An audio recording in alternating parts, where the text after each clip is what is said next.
Good morning, dear students. আমি সবেই জানো যে আমি অগতানুগতিক শিক্ষা অর্থাৎ 2 নম্বৰ চেপ্টাৰ নন ফৰ্মেল এডুকেশ্যনৰ বিষয়ে পঢ়ি আছো।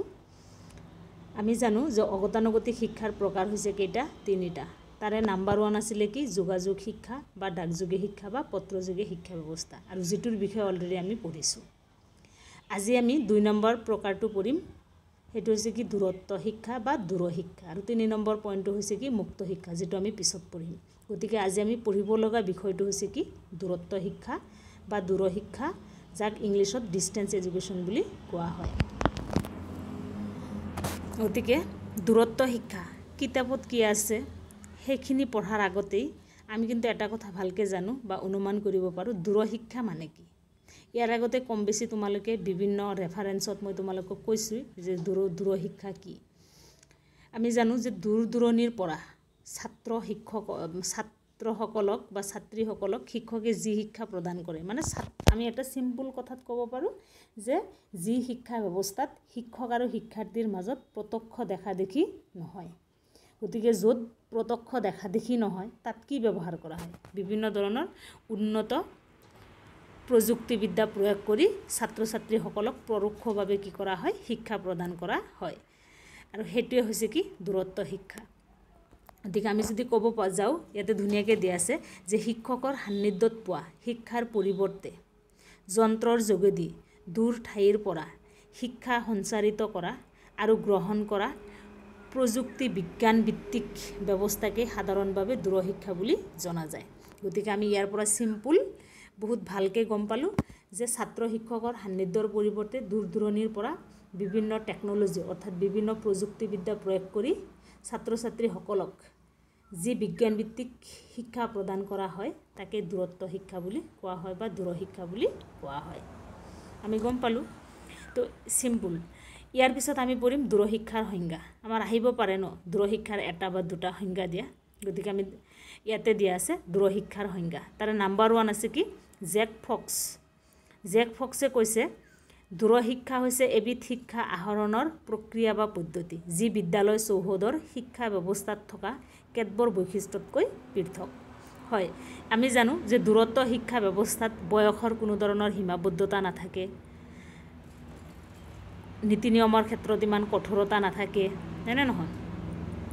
তো এই যে আমাৰ আকৌ যি আমাৰ বিদ্যালয়ৰ চৌহদৰ বিদ্যালয়ৰ চৌহদ অৰ্থাৎ বিদ্যালয়ৰ চাৰিসীমাৰ মাজত যি শিক্ষা ব্যৱস্থা প্ৰদান কৰা হয় তাত কিন্তু বয়সৰ সীমাবদ্ধতা থাকে অৰ্থাৎ আনুষ্ঠানিক শিক্ষা তোমালোকে যি শিক্ষা ব্যৱস্থা লাভ কৰি আছা আৰু এই শিক্ষা ব্যৱস্থাত কিন্তু বয়সৰ সীমাবদ্ধতা আছে, তাৰপিছত বহুতো নীতি নিয়ম আছে, কঠোৰতা আছে না নাই। শিক্ষা আহৰণ মূল্যায়নৰ ক্ষেত্ৰত বহুতো নীতি নিয়ম আৰু কঠোৰতা অৱলম্বন কৰা হয় কিন্তু যি কঠোৰতা সীমাবদ্ধতা এই দূৰত্ব শিক্ষা ব্যৱস্থাত কৰা নহয় আৰু সেইকাৰণে এই দূৰ শিক্ষা ব্যৱস্থা আনুষ্ঠানিক শিক্ষা ব্যৱস্থাতকৈ কি হয় পৃথক হয়। গতিকে জেক ফৰ্চৰ পৰা আমি ধুনীয়াকৈ সংজ্ঞাটোৰ পৰা আমি ভালকৈ বুজি পাওঁ যে দূৰ শিক্ষা ব্যৱস্থা কি। তো দূৰ শিক্ষা ব্যৱস্থা হৈছে শিক্ষা আহৰণৰ এটা প্ৰক্ৰিয়া হয়, এটা প্ৰক্ৰিয়া কাৰণ ইয়াৰ যোগেদি আমি কি কৰিব পাৰোঁ শিক্ষা আহৰণ কৰিব পাৰোঁ আৰু যি বিদ্যালয় চৌহদৰ শিক্ষা ব্যৱস্থাত থকা কেতবোৰ বৈশিষ্ট্যতকৈ পৃথক। কাৰণ বিদ্যালয়ৰ যি শিক্ষা প্ৰদান কৰা হয় আৰু তাৰ কিছুমান যি বৈশিষ্ট্য আছে সময়ৰ সীমাবদ্ধতা আছে হয়নে নহয়, বিভিন্ন নিৰ্দিষ্ট টাইম টেবুল আছে, বয়সৰ সীমাবদ্ধতা আছে, কিন্তু দূৰত্ব শিক্ষা ব্যৱস্থাত সেইখিনি নাই আৰু তাতকৈ সেই বিদ্যালয়ৰ চৌহদৰ শিক্ষাতকৈ আমাৰ এই দূৰ শিক্ষা ব্যৱস্থা কিছু কি আছে পৃথক আছে। তাৰপিছত পিটাৰ্ছে কৈছে দূৰ শিক্ষা হৈছে এবিধ নিৰ্দেশনা পদ্ধতি য'ত শিক্ষক আৰু শিক্ষাৰ্থীৰ মাজত ভৌগোলিক আৰু আৱেগিকভাৱে বিচ্ছেদ সংঘটিত হয়। এতিয়া চোৱা বহুত ধুনীয়া কথা কৈছে ইয়াতে ভৌগোলিক আৰু আৱেগিকভাৱে বিচ্ছেদ সংঘটিত হয়। বিচ্ছেদ মানে কি? বিচ্ছেদ মানে হৈছে কটাকটি মানে য'ত সম্পৰ্কটো কি কৰা হয় বিনষ্ট কৰা হয় মানে আঁতৰাই দিয়া হয়, নষ্ট কৰা হয়, বিচ্ছেদ মানে কাটি দিয়া হয়। ঠিক আছে। ইয়াতে কৈছে দূৰ শিক্ষা হৈছে এনেকুৱা এটা শিক্ষা ব্যৱস্থা য'ত শিক্ষক আৰু শিক্ষাৰ্থীৰ মাজত কিহৰ বিচ্ছেদ থাকে, কিহৰ দূৰত্ব থাকে, কিহৰ আমাৰ পাৰ্থক্য থাকে কি এটা হৈছে ভৌগোলিক মানে হৈছে কি আমাৰ আমি চবে বুজি পাওঁ ভৌগোলিক হৈছে মাটিৰ চাৰিসীমা। কাৰণ শিক্ষক যদি গুৱাহাটীত থাকে শিক্ষাৰ্থী ক'ত থাকিব পাৰে খাৰুপেটীয়াত থাকিব পাৰে। গতিকে ভৌগোলিক এই মাটিৰ যিটো লোকেশ্যন যিটো ঠাই তাৰ মাজত কি থাকে এটা দূৰত্ব থাকে, বিচ্ছেদ থাকে। তাৰপিছত কি থাকে আৱেগিকভাৱে বিচ্ছেদ থাকে কাৰণ শিক্ষক আৰু শিক্ষাৰ্থী যেতিয়া প্ৰত্যক্ষভাৱে শিক্ষা প্ৰদান কৰে তেতিয়া শিক্ষকৰ আৱেগে শিক্ষাৰ্থীৰ আৱেগৰ ওপৰত কি কৰে প্ৰভাৱ পেলায় শিক্ষাৰ্থীৰ ব্যক্তিত্বৰ ওপৰত প্ৰভাৱ পেলায় কিন্তু ইয়াতে বহি মই আজি শিক্ষা প্ৰদান কৰি আছোঁ তোমালোকে কিন্তু মোক গম পোৱা নাই মোৰ আৱেগ কি এতিয়া শিক্ষকৰ সন্মুখত থাকিলে তুমি মুখখন চাই ক'ব পাৰা যে ছাৰৰ মন আজি বেজাৰ মেমৰ মন আজি বেজাৰ ঠিক আছে ঠিক তেনেকুৱাকৈ শিক্ষকেও তোমালোকক চাই ক'ব পাৰে তোমালোকৰ মন আজি কিয় বেজাৰ বা মনত ইমান ফূৰ্তি কিয় তাৰমানে কি এই যে এইটো আৱেগ সেই আৱেগটো কি কৰিব পাৰে চাব পাৰে বা ক'ব পাৰে কিন্তু এই দূৰত্ব শিক্ষা ব্যৱস্থাত শিক্ষকৰ মাজত এই আৰু শিক্ষাৰ্থীৰ মাজত এই ভৌগোলিক আৰু আৱেগিক দূৰত্বটো থাকে অৰ্থাৎ বিচ্ছেদটো থাকে গতিকে আমি ক'ব পাৰোঁ যে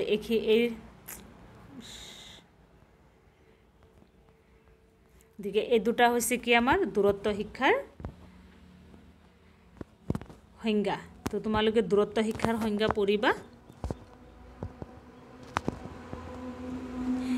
ইয়াৰ পিছত আমি দূৰত্ব শিক্ষাৰ কি পঢ়িম বৈশিষ্ট্য পঢ়িম গতিকে দূৰত্ব শিক্ষাৰ বৈশিষ্ট্যটো একদম ইজি তাৰে বৈশিষ্ট্য বা ক্যাৰেক্টাৰিষ্টিক্স একদম ইজি হয় তাৰ আমি নাম্বাৰ 1 যদি ক'ব যাওঁ দূৰ শিক্ষা এবিধ অগতানুগতিক শিক্ষা ব্যৱস্থা হয় কাৰণ দূৰত্ব শিক্ষা হৈছে অগতানুগতিক শিক্ষাৰ এটা প্ৰকাৰ য'ত প্ৰচলিত আনুষ্ঠানিক শিক্ষাৰ নীতি নিয়মৰ শিথিলতা থাকে নাম্বাৰ 2 দিছে এই শিক্ষা হৈছে শিক্ষাৰ্থী প্ৰভাৱিত কাৰণ য'ত শিক্ষা গ্ৰহণকাৰীৰ সুবিধা অসুবিধা আৰু প্ৰয়োজনৰ ওপৰত অধিক গুৰুত্ব দিয়া হয় কিন্তু আনুষ্ঠানিক শিক্ষা শিক্ষক প্ৰভাৱিত শিক্ষকৰ যি মন যায় আজি ক্লাছ কৰিম ইমান টাইম ক্লাছ কৰিম শিক্ষাৰ্থীৰ আজি ক্লাছ কৰিব মন যোৱা নাই তথাপি জোৰ জবস্তি ক্লাছ কৰি আছে কিন্তু অগতানুগতিক বা দূৰত্ব শিক্ষাত সেইটো নাই অগতানুগতিক বা দূৰত্ব শিক্ষাত শিক্ষাৰ্থীৰ সুবিধা অসুবিধা অনুযায়ীহে কি কৰা হয় গুৰুত্ব দিয়া হয়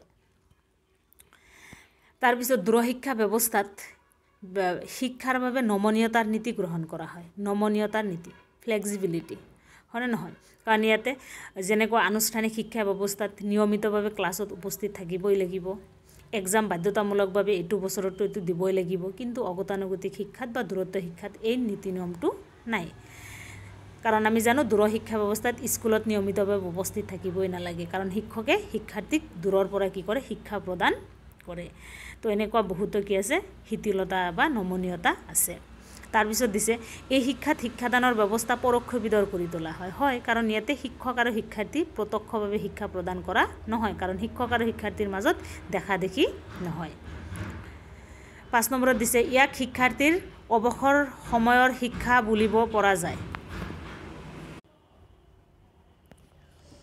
তো নেক্সট পইণ্টটো আহিলে কি এই শিক্ষাত শিক্ষাদানৰ ব্যৱস্থা পৰোক্ষবিধৰ এইটো আমি পালোঁ ইয়াৰ পিছত আহিলে কি ইয়াক শিক্ষাৰ্থীৰ অৱসৰ সময়ৰ শিক্ষা বুলি কোৱা হয় কাৰণ ইয়াতে এনেকুৱা নহয় যে শিক্ষাৰ্থীয়ে আনুষ্ঠানিক শিক্ষাত যেনেকুৱা শিক্ষাৰ্থীয়ে টাইমত গৈ পাব লাগে সেইটো নহয় ইয়াতে শিক্ষাৰ্থীয়ে সব কাম বন কৰি যেতিয়া অৱসৰ সময় পায় তেতিয়া এই শিক্ষা লাভ কৰিবৰ কাৰণে সুবিধা পায় বা সময় পায় তো তাৰপিছত দিছে ইয়াত শিক্ষাৰ্থীৰ বাবে শিক্ষা আহৰণ দূৰ দূৰণিত থকা লোকসকলৰ বাবে সহজলভ্য কৰি তোলা হয় কাৰণ ইয়াতে স্কুলত যাব নালাগে গতিকে যোনে য'ত আছে নিজৰ লোকেশ্যনত থাকি দূৰ দূৰণিৰ পৰা শিক্ষকৰ পৰা অতি সহজে এই শিক্ষা লাভ কৰিব পাৰে তাৰপিছত আমি পালোঁ গণতান্ত্ৰিক নীতি আৰু আদৰ্শৰে এই শিক্ষা পৰিচালিত কৰা হয় গণতান্ত্ৰিকত কি আছে গণতান্ত্ৰিক নীতি আদৰ্শত আছে কি গণতান্ত্ৰিক আমি এনেকৈ কওঁ যে গণতান্ত্ৰিক ৰাষ্ট্ৰত বা দেশত সকলো সমান সকলো নাগৰিকৰে সমান অধিকাৰ আছে কিন্তু আমি যেতিয়া উচ্চ শিক্ষানুষ্ঠানসমূহত শিক্ষা লাভ কৰিব যাওঁ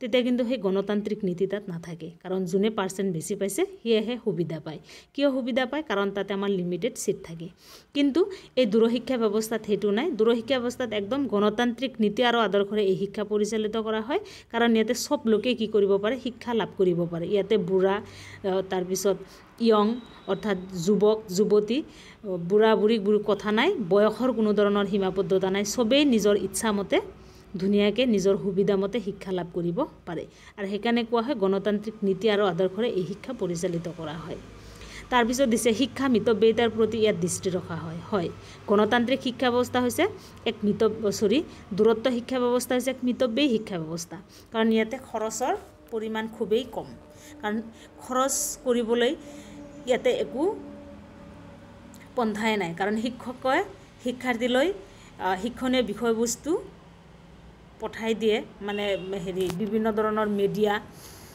এইবিলাকত প্ৰচাৰ কৰে, যেনেকুৱা ৰেডিঅ' টেলিভিশ্যন, তাৰপিছত মেগাজিন, বাতৰি কাকত এইবিলাকত প্ৰচাৰ কৰে। গতিকে শিক্ষাৰ্থীয়ে ধুনীয়াকৈ ঘৰত বহি সেই শিক্ষা লাভ কৰিব পাৰে। আৰু শিক্ষাৰ্থীয়ে স্কুলত আহিব নালাগে। গতিকে স্কুলত আহিব গ'লেহে আমাৰ টকা পইচাৰ প্ৰয়োজন হয়নে নহয়? গতিকে এইটো হৈছে কি আমাৰ দূৰত্ব শিক্ষাৰ আন এটা বৈশিষ্ট্য, যে ইয়াত খৰচৰ পৰিমাণ খুবেই কম।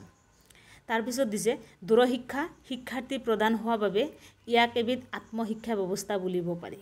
এতিয়া চোৱা, তোমালোকক আমি যিমান কওঁ পঢ়, এক্সাম দি ভালকৈ পঢ়া, পাৰ্চেণ্ট পাবা, হেন তেন অমুক তমুক বহুত কথাই কৈ তোমালোকক আমি বুজাব লগা হয়, ঠিক আছে।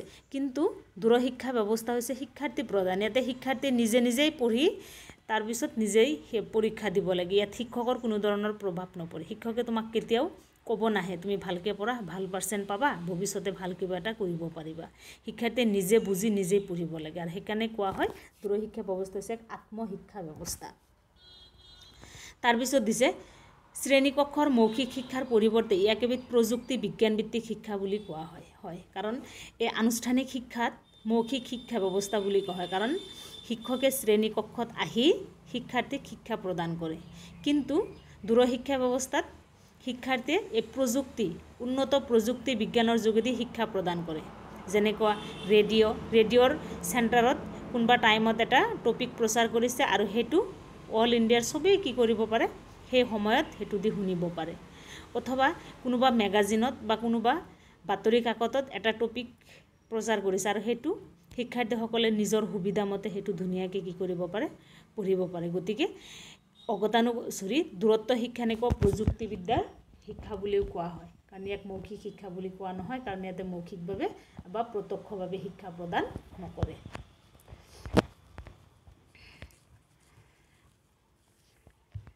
এই ক্ষেত্ৰত দুটামান মই কুৱেশ্যন কৈছোঁ। কেতিয়াবা এনেকৈ আহিব পাৰে যে দূৰশিক্ষাত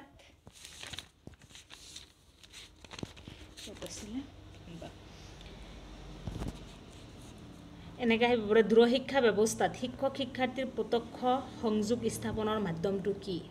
মই আকৌ কৈছোঁ, কুৱেশ্যনটো লিখি লোৱা।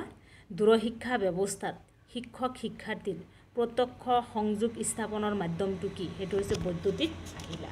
যেনেকুৱা আমাৰ আছিলে ডাকযোগে শিক্ষাৰ যোগাযোগৰ মাধ্যমটো হৈছে কি ছপা শিক্ষণ সামগ্ৰী। ঠিক তেনেকুৱা দূৰশিক্ষা ব্যৱস্থাত শিক্ষক শিক্ষাৰ্থীৰ প্ৰত্যক্ষ সংযোগ স্থাপনৰ মাধ্যমটো হৈছে কি বৈদ্যুতিক আহিলা। তোমালোকৰ আৰু এটা দূৰশিক্ষাৰ লগত জড়িত থকা আৰু এটা কুৱেশ্যন আহে যে কোনে দূৰশিক্ষাক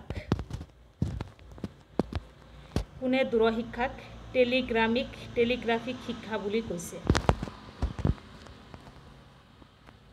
কোনে দূৰশিক্ষাক টেলিগ্ৰাফিক শিক্ষা বুলি কৈছে? সেইটো কোনে কৈছে? মোৰে কৈছে। তোমালোকে মনত ৰাখিবা।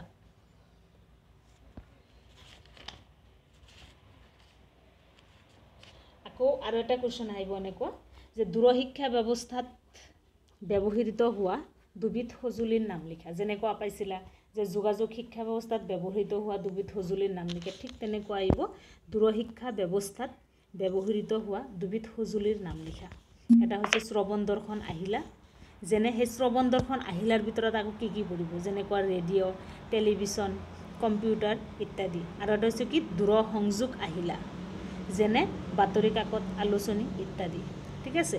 গতিকে দুবিধ সঁজুলি হৈছে কি, আমি যদি এনেকৈ ক'ব যাওঁ ডাইৰেক্টলি এনেকৈ লিখিম শ্ৰৱণ দৰ্শন আহিলা যেনে radio', television, computer number 1। Number 2 লিখিম দূৰসংযোগ আহিলা যেনে বাতৰি কাকত, আলোচনী ইত্যাদি। ঠিক আছে। গতিকে এইখিনি আমি কি পালোঁ? দূৰশিক্ষা। আজি আমি পঢ়িলোঁ কি দূৰত্ব শিক্ষা কাক কয়, দূৰত্ব শিক্ষাৰ সংজ্ঞা আৰু দূৰত্ব শিক্ষাৰ বৈশিষ্ট্য আমি পঢ়িলোঁ। গতিকে এইখিনিতে তোমালোকৰ যদি বুজিব লগাত কিবা অসুবিধা হৈছে বা তোমালোকে যদি বুজি পোৱা নাই, সেই ক্ষেত্ৰত তোমালোকে মোৰ লগত কি কৰিবা? শ্বেয়াৰ কৰিব নাপাহৰিবা। ঠিক আছে। গতিকে ইয়াৰ পিছৰ ক্লাছত আমি পঢ়িম দূৰত্ব শিক্ষাৰ লক্ষ্য বা উদ্দেশ্য।